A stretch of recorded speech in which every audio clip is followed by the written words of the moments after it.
कहानी की शुरुआत होती है वॉरेन नाम के एक आदमी से, जो पेशे से एक बर्ड वॉचर था। रोज की तरह वो दूरबीन लेकर बर्ड्स को निहार रहा था। तभी अचानक उसे किसी परिंदे की अजीबोगरीब आवाज सुनाई दी।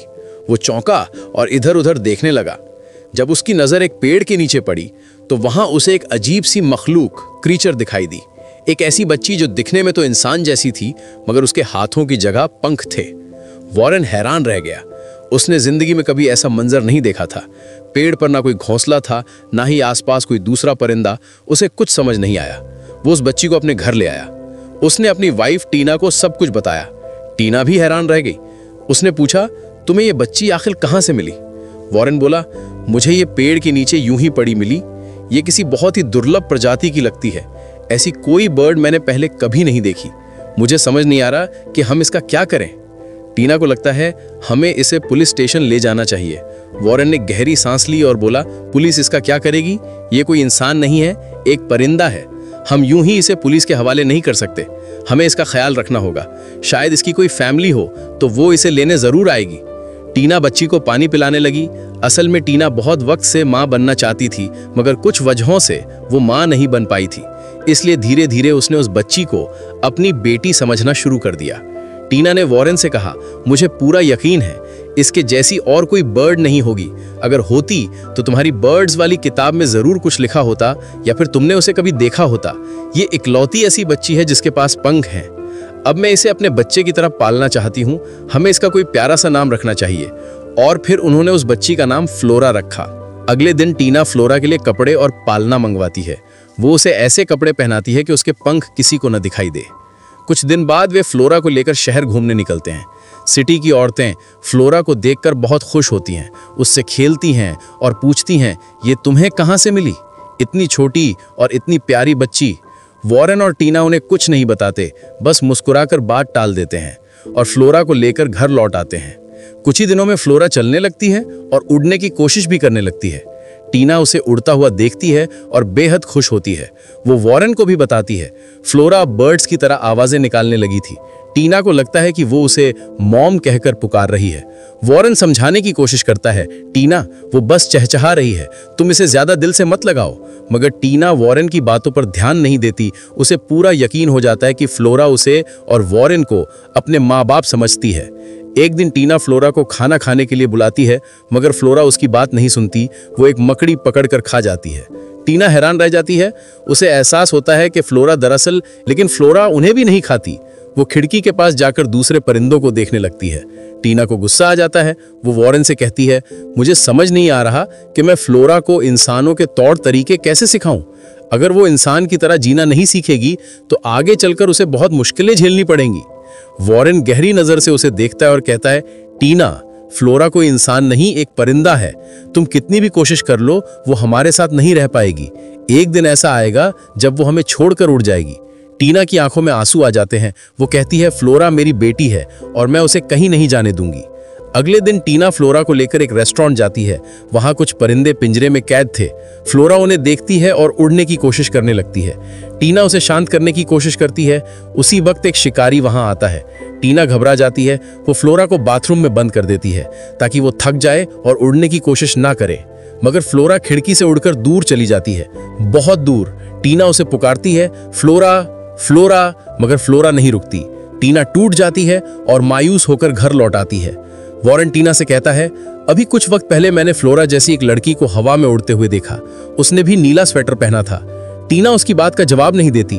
वॉरेन समझ जाता है वो फ्लोरा ही थी। फ्लोरा के जाने से टीना बेहद उदास हो जाती है, यहाँ तक कि फ्लोरा की याद में वो भी मकड़ी खाने लगती। वॉरेन को यह देखकर बहुत अफसोस होता है। वो टीना को साथ लेकर फ्लोरा को ढूंढने निकल पड़ता है।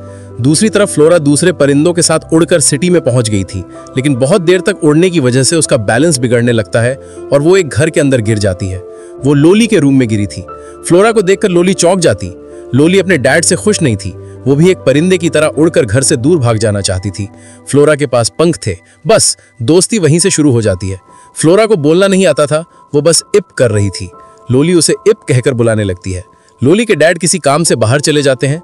तुम इस पेड़ के ऊपर क्या कर रही हो? क्या पूरी रात यहीं सोई? लोली मुस्कुराती है और बताती है, मैं अपनी दोस्त के साथ उड़ने की कोशिश कर रही थी। हम दोनों बहुत थक गए थे, इसलिए यहाँ आराम करने के लिए रुक गए थे। आपको यकीन नहीं होगा, पर मेरी दोस्त के पंख हैं और वो अभी भी इसी पेड़ के ऊपर सो रही है। वॉरेन और टीना दोनों हैरान हो जाते हैं। वॉरेन पेड़ पे चढ़ता है, मगर वहां उसे सिर्फ फ्लोरा के जूते मिलते हैं। फ्लोरा पहले ही उड़कर जा चुकी थी। लोली मायूस हो जाती है। वो फ्लोरा को ढूंढने के लिए वॉरेन और टीना के साथ निकल पड़ती है।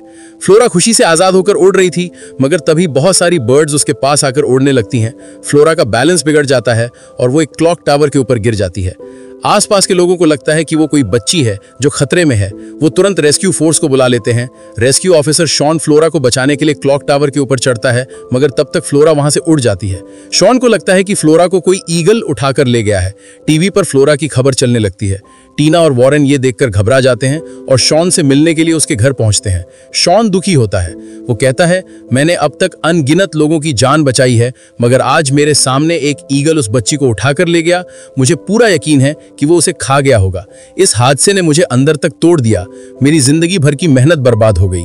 वॉरेन कहता है, तुम्हें मेरी बातों पर यकीन नहीं होगा, लेकिन फ्लोरा को किसी ईगल ने नहीं खाया। वो अब भी जिंदा है। बस इतना बता दो वो किस डायरेक्शन में गई थी। शॉन कहता है, ईगल उसे साउथ की डायरेक्शन में ले गया था। अगर वो लड़की जिंदा है तो मैं भी उसे ढूंढने में तुम्हारी मदद करूंगा। अब शॉन भी टीना, वॉरेन और लोली के साथ निकल पड़ता है।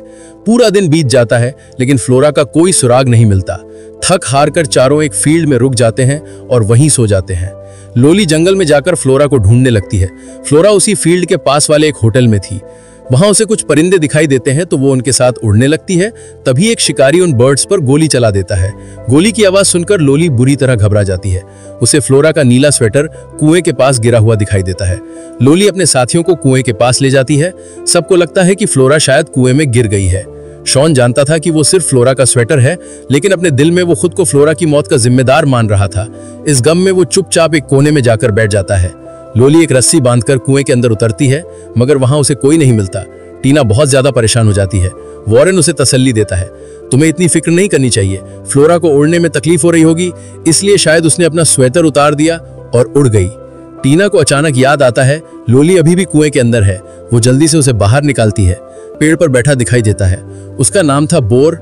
लोली भी उसके साथ पेड़ पर जाकर बैठ जाती है और दोनों बात करने लगते हैं। बातों बातों में उन्हें एक दूसरे का साथ अच्छा लगने लगता है।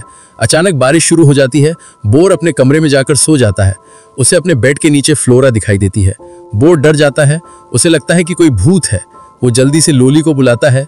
फ्लोरा को देखकर लोली की आंखों में चमक आ जाती है। वो खुशी से चिल्ला उठती है। फिर फ्लोरा और बोर तीनों बेड के नीचे ही सो जाते हैं। अगली सुबह लोली और बोर टीना और वॉरेन के पास जाकर उन्हें बताते हैं कि फ्लोरा मिल गई है। टीना और वॉरेन बहुत खुश होते हैं।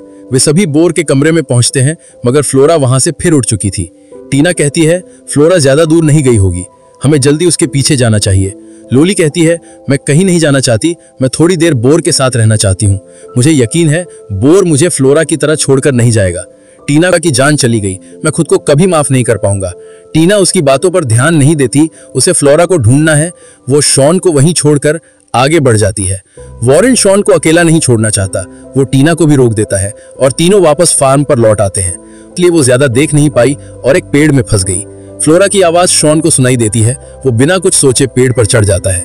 वो फ्लोरा को बाहर निकालता है, मगर फ्लोरा का एक पंख टूट चुका था। शॉन एक रस्सी की मदद से उसका पंख बांध देता है। फ्लोरा फिर से मुस्कुराती है, खुश होती है और उड़कर वहां से चली जाती है। फ्लोरा को जिंदा देखकर शॉन के चेहरे पर सुकून छा जाता है। वो फार्म के ऊपर चढ़कर सर्कस ट्रिक करने लगता है। टीना उसे नीचे आने के लिए कहती है, मगर शॉन उसकी बातों पर ध्यान नहीं देता। अचानक शॉन का पैर फिसल जाता है और वो जमीन पर आकर गिरता है, मगर खुशकिस्मती से उसे ज्यादा चोट नहीं लगती। वो कहता है, मैं इतने वक्त से यही समझ रहा था कि फ्लोरा को कोई ईगल उठाकर ले गया है, पर ऐसा कुछ नहीं हुआ। मैं रात को फ्लोरा से मिला था। ये सुनकर टीना हैरान रह जाती है।